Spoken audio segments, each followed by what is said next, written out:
As I've mentioned to you in class, the CST review that we're going to be doing is very, very important. And this is the first of several.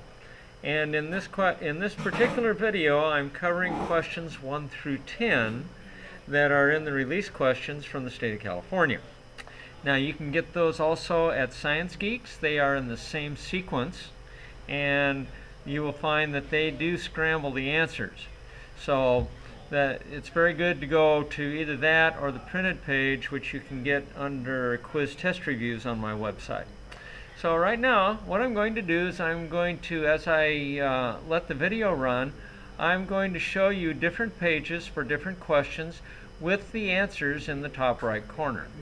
So what we're going to do is first of all look at question number 1, and as you can see here in this top right corner is the important stuff that I want you to remember for this particular question and what it reveals to you. So, you know, this is a fairly simple one, and you're able to, by looking here, see what it was that the question was testing you on and what information you need to have to be able to answer questions of this nature. On this second question, I've got a lot more information that it reveals, and it answers the question itself, plus it also gives you more information that you need to look into that will be helpful to you to be able to perform well on the CST.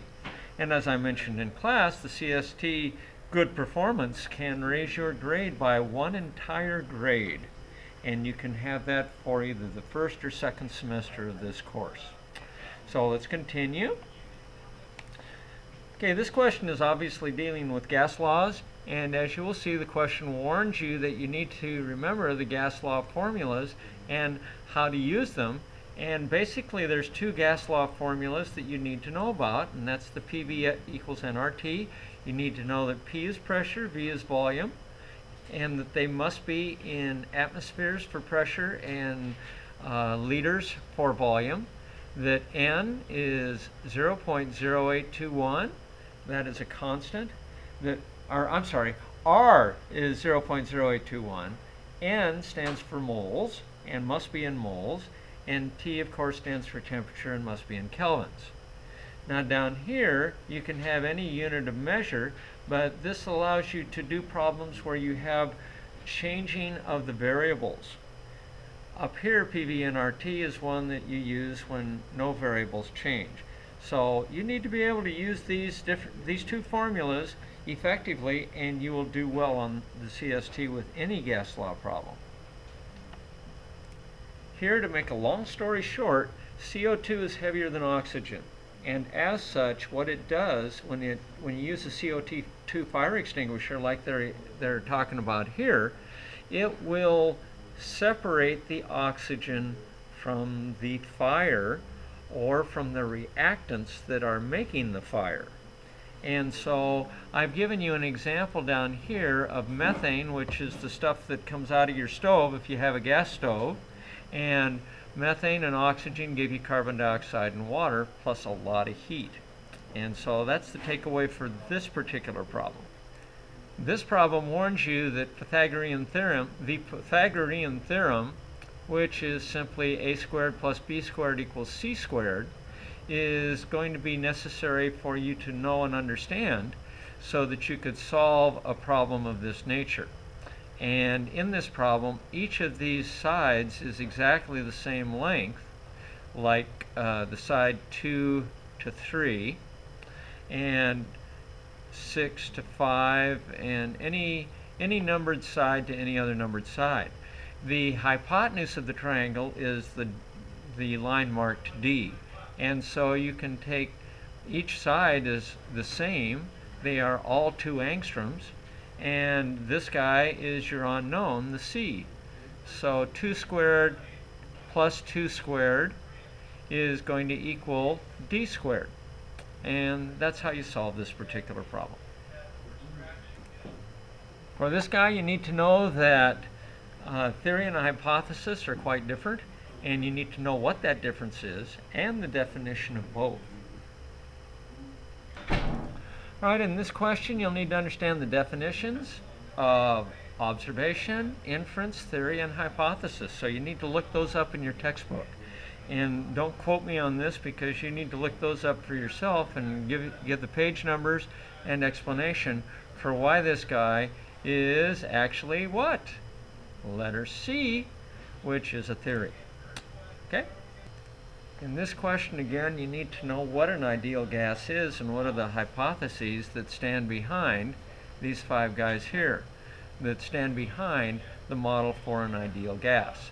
And I've given you the heads up that a higher temperature and lower pressure, those are the 2 variables that give you the most ideal gas, which means it will be most accurate in calculating unknowns under those conditions.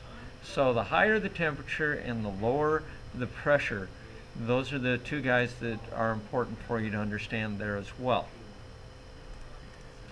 Here, the most important part for this particular question is that every element has a specific spectrum.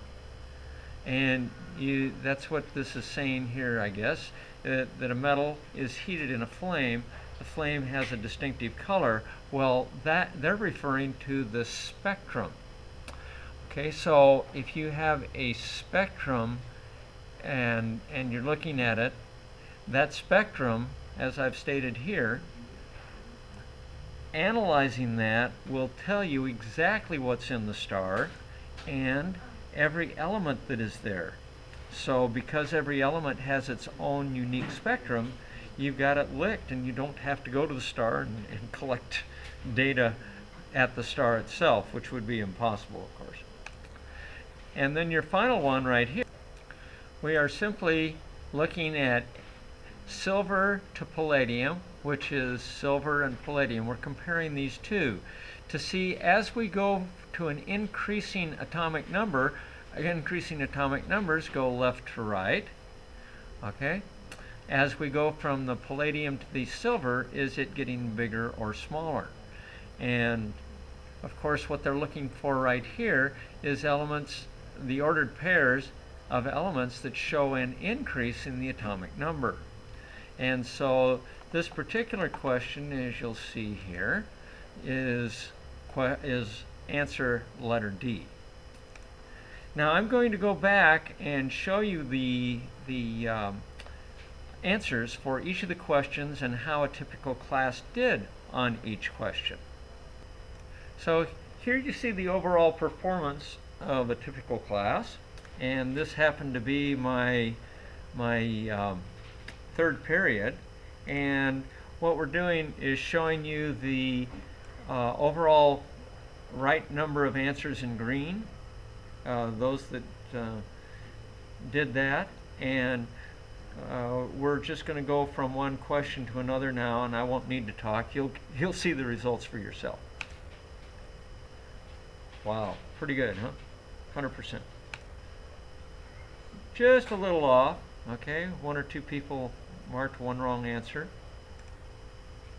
Another perfect, another perfect. Of course, they'd seen those questions before, so that was not terribly hard to understand. But this guy, you can see a little bit of problem. And what were the ones that people got suckered into most often? And, okay, these are the sucker answers. And you can see it was pretty well spread. Those who didn't know were really guessing. And we had a good percentage of the class that did well. And here on 7, and you're able to see the correct answer in each of these. And you can go back and thumb through these as you wish by fast forwarding or moving back the arrow on your little player to look at these as long as you'd like. I hope you find this helpful.